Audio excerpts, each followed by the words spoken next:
आज हम जितनी भी बड़ी महान कंपनियां देखते हैं, गूगल हो, स्पेसएक्स हो, इन्होंने सिर्फ बेहतर कंपटीशन नहीं किया, कुछ अलग किया एकदम। वो गए शून्य से एक तक। हाँ बिल्कुल, और यही यही वो कोर आइडिया है पीटर थिल के किताब 0 to 1 का। ये कोई मामूली बिजनेस गाइड नहीं है, बल्कि एक सीधी चुनौती है, भाई नकल करना बंद करो और कुछ नया बनाओ, भविष्य बनाओ। तो आज इसी काफी क्रांतिकारी किताब पर, पीटर थिल की 0 to 1 पर हम थोड़ी गहराई से बात करेंगे। लेकिन पहले ये तो समझें कि पीटर थिल हैं कौन और क्यों सुने हम इनकी बात, क्या वजन है इनकी बातों में। देखिए, पीटर थिल सिलिकॉन वैली के बहुत ही प्रभावशाली और थोड़े विवादास्पद इंसान भी माने जाते हैं। वो पेपैल के को फाउंडर थे एलॉन मस्क के साथ। अच्छा हाँ। और वो फेसबुक में पहले बाहरी निवेशक थे। सोचिए कितना पहले उन्होंने फेसबुक का पोटेंशियल देख लिया था। आज वो एक जाने माने वेंचर कैपिटलिस्ट हैं, जो नई कंपनियों में पैसा लगाते हैं, और उनके विचार ना अक्सर लीक से हटकर होते हैं, कॉन्ट्रैरियन जिन्हें कहते हैं। हाँ, और उनकी बात इसलिए भी अहम है क्योंकि वो सिर्फ थ्योरी नहीं दे रहे हैं, उन्होंने खुद कंपनियां खड़ी की हैं, स्टार्टअप्स की दुनिया को जिया है। वो सिर्फ कमेंट्री बॉक्स में नहीं बैठे, मैदान में खेले हैं। एग्जैक्टली, यही बात है। उनका जो अनुभव है वो उनके तर्कों को एक प्रैक्टिकल धार देता है। जब वो कहते हैं भविष्य बनाओ, तो वो अपने अनुभव से बोल रहे होते हैं। तो आज इस चर्चा का मकसद यही है कि 0 to 1 के जो मुख्य विचार हैं, जो हमें अलग ढंग से सोचने पर मजबूर करते हैं, उन्हें समझें और ये क्यों आज भी इतने रेलेवेंट हैं। तो चलिए शुरू करते हैं सबसे बेसिक सवाल से। ये 0 से 1 का मतलब क्या है असल में, जरा इसे खोलकर बताइए। देखिए, थियल कहते हैं दुनिया में तरक्की 2 तरह से होती है। एक है 1 से n तक जाना। इसका मतलब है कोई चीज जो चल रही है उसे लेना और उसे बेहतर बनाना, कॉपी करना, फैलाना। जैसे एक शहर में कॉफी शॉप हिट हो गई तो दूसरे शहरों में उसकी ब्रांच खोल दी, या एक फोन पॉपुलर है तो उसके जैसा ही थोड़े फेरबदल के साथ नया फोन बना दिया। ये हुआ वैश्वीकरण जैसा, ग्लोबलाइजेशन, जो है उसी को फैलाओ। समझ गया, मतलब मौजूदा चीजों की नकल या छोटे मोटे सुधार, ये तो हमारी जगह दिखते हैं। तो फिर 0 से 1 में ऐसा क्या खास है? 0 से 1 तक जाना बिल्कुल अलग कहानी है। इसका मतलब है कुछ ऐसा बनाना जो पहले था ही नहीं, एकदम नया। ये है असली टेक्नोलॉजिकल प्रोग्रेस। जब आप कुछ फंडामेंटली नया बनाते हैं तो आप 0 से 1 जाते हैं। आप दुनिया में कुछ नया जोड़ रहे हैं, सिर्फ पुरानी चीजों को इधर उधर नहीं कर रहे हैं। कोई ठोस उदाहरण दे सकती हैं जिससे ये फर्क और साफ हो जाए? जैसे बिल्कुल, सोचिए 1990s के आखिर में सर्च इंजन तो थे पहले से, लेकिन गूगल ने सिर्फ एक और सर्च इंजन नहीं बनाया। उन्होंने पेज रैंक जैसा बिल्कुल नया, एक बेहतर तरीका निकाला वेबसाइट्स को रैंक करने का। ये जानकारी को देखने का एकदम नया नजरिया था। ये था 0 से 1। अच्छा हाँ। इसी तरह पहला आईफोन, वो सिर्फ एक बेहतर फोन नहीं था, उसने स्मार्टफोन की पूरी कैटेगरी को ही बदल दिया। या टेस्ला को देखिए, इलेक्ट्रिक कारें थीं, पर उन्होंने उसे एक स्टेटस सिंबल, एक मुख्यधारा की चीज बनाने का रास्ता खोला। ये सब 0 से 1 के उदाहरण हैं। ये वाकई सोचने वाली बात है। ज्यादातर बिजनेस शायद 1 से n वाला रास्ता ही चुनते होंगे, वो ज्यादा सेफ लगता है शायद। कुछ बिल्कुल नया 0 से 1 वाला बनाना तो बहुत मुश्किल और रिस्की भी होगा। बिल्कुल, और थील इसी पर जोर देती है। वो कहती है कि सच्ची टिकाऊ तरक्की इन्हीं 0 से 1 वाले कदमों से आती है। यही वो छलांगे हैं जो हमें आगे ले जाती हैं। और इसी 0 से 1 की सोच से जुड़ा है थेल का एक और, कह सकते हैं चौंकाने वाला विचार, एकाधिकार बनाम प्रतिस्पर्धा पर। वो कहते हैं कॉम्पिटिशन इज फॉर लूजर्स, प्रतिस्पर्धा हारने वालों के लिए है। ये तो बिल्कुल उल्टा है जो हमें सिखाया जाता है। कॉम्पिटिशन तो अच्छा होता है ना? हाँ, ये थील के सबसे फेमस और शायद सबसे ज्यादा बहस वाले तर्कों में से एक है। आम सोच तो यही कहती है कि कंपटीशन से ग्राहकों का फायदा है, कीमतें कम रहती हैं, क्वालिटी सुधरती है। लेकिन थील का नजरिया बिल्कुल अलग है। तो वो क्यों मानते हैं कि कंपटीशन अच्छा नहीं है? क्या लॉजिक है उनका? थील का तर्क है कि जब मार्केट में बहुत ज्यादा कंपटीशन होता है, खासकर जब सब एक जैसी चीजें बेच रहे हों, तो प्रॉफिट मार्जिन बिल्कुल खत्म हो जाते हैं, रेजर थिन प्रॉफिट्स। कंपनियों को बस टिके रहने के लिए लड़ना पड़ता है। हाँ, उनका सारा ध्यान, सारे रिसोर्स रोज की गला काट लड़ाई में ही लग जाते हैं। ऐसे में उनके पास ना तो लंबा सोचने की ताकत बचती है, ना बड़े रिस्क लेने की, और ना ही कुछ बिल्कुल नया फंडामेंटल इनोवेशन करने के लिए पैसा लगाने की गुंजाइश। वो बस आज में जीते हैं, कल नहीं बना पाते। ये एक अलग एंगल है सोचने का। तो इसके उलट मोनोपोली यानी एकाधिकार कैसे बेहतर है थियल की नजर में? यहाँ ये समझना जरूरी है कि थियल किसी गैर कानूनी या जबरदस्ती बनाई मोनोपोली की बात नहीं कर रहे, वो क्रिएटिव मोनोपोली की बात करते हैं। मतलब एक ऐसी कंपनी जो कुछ इतना अनोखा और कीमती बनाती है कि कोई और उसकी बराबरी नहीं कर पाता, कम से कम कुछ समय तक। अच्छा। ऐसी कंपनियां अच्छा मुनाफा कमा सकती हैं और थियल के मुताबिक यही मुनाफा उन्हें वो आज़ादी और रिसोर्स देता है जिससे वो बड़े सपने देख सकें, नई रिसर्च कर सकें, अपने कर्मचारियों को अच्छी सैलरी दे सकें और समाज के लिए वाकई कुछ बड़ा, कुछ नया बना सकें। वो रोज की कंपटीशन की टेंशन से फ्री होकर भविष्य पर फोकस कर सकते हैं। इसका कोई उदाहरण है जो इस क्रिएटिव मोनोपोली को समझा सके? एप्पल को देखिए, उनका आईफोन, मैकबुक, ऐप स्टोर, उनका पूरा इकोसिस्टम, वो एक ऐसा एक्सपीरियंस देते हैं जिसे कॉपी करना बहुत मुश्किल है, इसलिए वो प्रीमियम दाम चार्ज कर पाते हैं। सही बात है। और उस मुनाफे को वो नई टेक्नोलॉजी, नए प्रोडक्ट्स में लगाते हैं। अब इसकी तुलना उन दर्जनों एंड्रॉयड फोन बनाने वाली कंपनियों से कीजिए जो कीमत और स्पेक्स पे लड़ती रहती हैं और अक्सर बहुत कम मार्जिन पर काम करती हैं। गूगल का सर्च इंजन भी अपनी क्वालिटी के दम पर एक तरह की क्रिएटिव मोनोपोली ही है।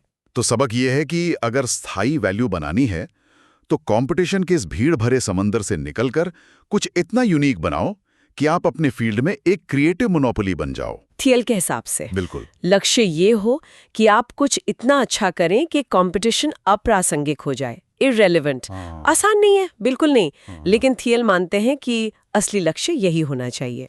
ये वाकई जो स्थापित मान्यताएं हैं उन्हें चुनौती देता है। तो अगर कोई इस 0 से 1 के रास्ते पर चलना चाहे, एक क्रिएटिव मोनोपोली बनाना चाहे, तो थियल इसके लिए क्या तरीके या क्या कहें रहस्य बताते हैं? भविष्य बनाने के लिए किन चीजों पर ध्यान देना चाहिए? थियल अपनी किताब में भविष्य बनाने के कुछ मुख्य सिद्धांत बताते हैं। पहला, छोटा शुरू करो और एक खास नीश मार्केट पर पूरी तरह हावी हो जाओ।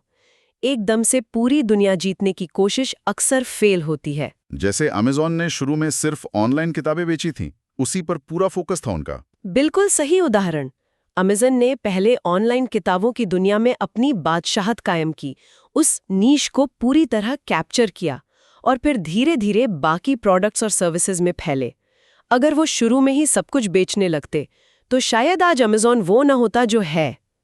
पहले एक छोटे तालाब की सबसे बड़ी मछली बनो, फिर बड़े समुद्र में कूदो। ठीक है, ये समझ आता है। फोकस बहुत जरूरी है। अगला सिद्धांत क्या है? दूसरा सिद्धांत है टेक्नोलॉजी ग्लोबलाइजेशन से ज्यादा महत्वपूर्ण है।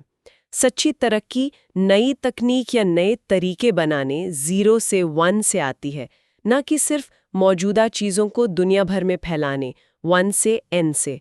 ग्लोबलाइजेशन अपनी जगह ठीक है, पर असली गेम चेंजर तो नई टेक्नोलॉजी ही है। यानी असली छलांग बनाने में है, सिर्फ फैलाने में नहीं। ये भी काफी गहरा विचार है।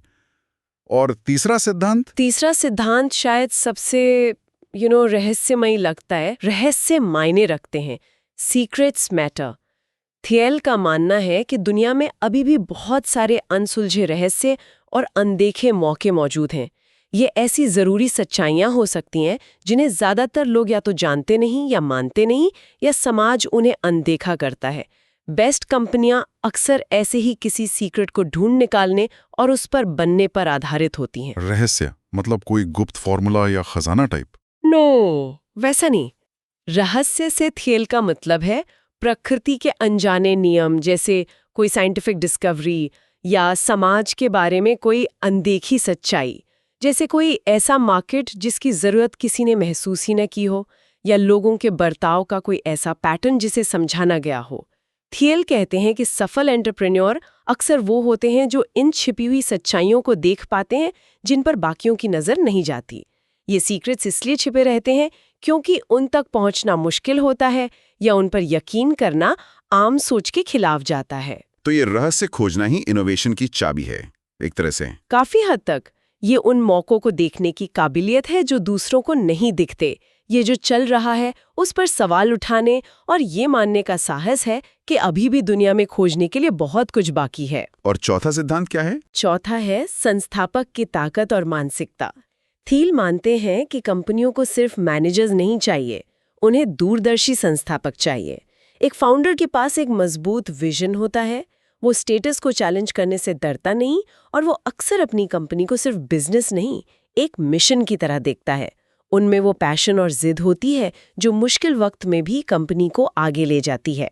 इन चारों सिद्धांतों का छोटा शुरू करना, टेक पर फोकस, रहस्य खोजना और फाउंडर का विजन, कोई हालिया उदाहरण है जो इन्हें एक साथ दिखाता हो? स्पेसएक्स इसका एक बेहतरीन उदाहरण है। एलन मस्क ने जब दोबारा इस्तेमाल होने वाले रॉकेट बनाने का लक्ष्य रखा, टेक्नोलॉजी पर फोकस, तो इंडस्ट्री के बड़े खिलाड़ी और एक्सपर्ट्स इसे नामुमकिन मानते थे। ये दशकों से माना जाता था कि रॉकेट एक ही बार यूज होते हैं। हाँ बिल्कुल। मस्क पे ये विश्वास कि रॉकेट रीयूजेबल हो सकते हैं और इससे स्पेस ट्रैवल सस्ता हो सकता है, ये एक तरह का रहस्य था जिस पर बहुत कम लोग यकीन करते थे। उन्होंने छोटा शुरू किया, सिर्फ रॉकेट लॉन्चिंग पर फोकस, और एक फाउंडर के तौर पर उनकी जो अटूट दृष्टि और जिद थी, उसी ने कंपनी को सफल बनाया। आज स्पेसएक्स ने पूरे स्पेस उद्योग में क्रांति ला दी है। ये 0 से 1 का परफेक्ट उदाहरण है। ये वाकई प्रेरणा देता है, खासकर वो रहस्य खोजने वाली बात और अलग सोचने की हिम्मत। और इसी से जुड़ा थियल का एक बहुत फेमस सवाल भी है जो अक्सर इंटरव्यू में पूछते हैं ना। हाँ, उनका वो मशहूर कॉन्ट्रेरियन क्वेश्चन, वो कौन सी जरूरी सच्चाई है जिस पर बहुत कम लोग आपसे सहमत हैं? What important truth to very few people agree with you on? ये सवाल इतना पावरफुल क्यों माना जाता है? क्योंकि ये सवाल आपको सीधे उस जगह सोचने पर मजबूर करता है जहां इनोवेशन के बीज छिपे हो सकते हैं। ये आपको भीड़ से अलग सोचने, पॉपुलर ओपिनियन से हटकर अपनी समझ बनाने के लिए उकसाता है। अगर आप किसी ऐसी जरूरी सच्चाई को मानते हैं जिस पर ज्यादातर लोग सहमत नहीं हैं, तो शायद आपने वही रहस्य खोज लिया है जिसकी बात थील करती है। अगर हर कोई पहले से ही किसी बात पर सहमत है, तो उसमें नया क्या है? वहां 0 से 1 का मौका कहाँ बचा? सही है। 0 से 1 का रास्ता वहीं से शुरू होता है जहां ज्यादातर लोग देख ही नहीं रहे या जाने की हिम्मत नहीं कर रहे। ये सवाल खुद से पूछना एक अच्छी एक्सरसाइज हो सकती है। बिल्कुल।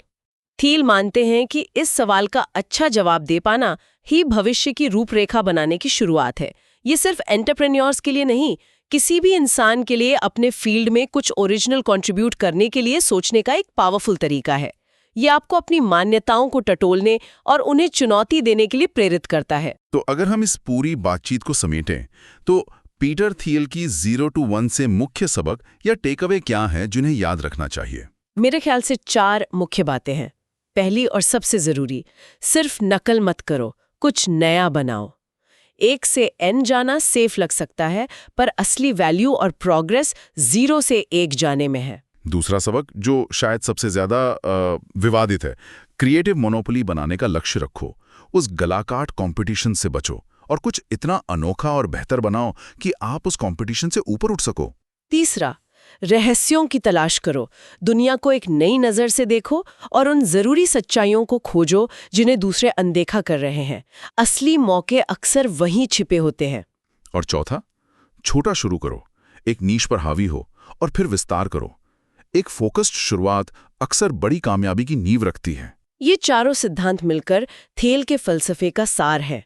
वो हमें मौजूदा तरीकों पर सवाल उठाने और एक्टिवली एक बेहतर भविष्य बनाने की चुनौती देते हैं। बिल्कुल। और जब हम पीछे मुड़कर देखते हैं तो इंसानियत के इतिहास की हर बड़ी छलांग, चाहे वो पहिए का आविष्कार हो, बिजली हो, इंटरनेट हो या अब आर्टिफिशियल इंटेलिजेंस का दौर हो, ये सब 0 से 1 तक के ही तो कदम थे।